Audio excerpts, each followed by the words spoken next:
দোকান থেকে যাওয়ার লাগিয়া রেডি হয়ে গেছি, দরজা লক করিলাই।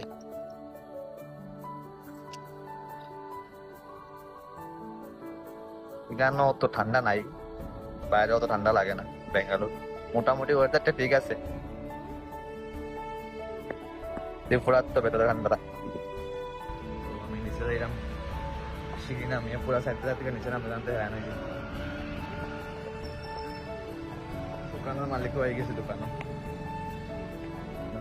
সব জিনিস বার করে দিয়েছি বাইরে, আমি জিনিস আসলে দিছি।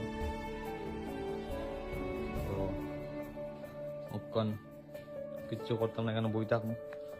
নেক্সট কাস্টমার এলে জিনিস টিনিস দিলাম।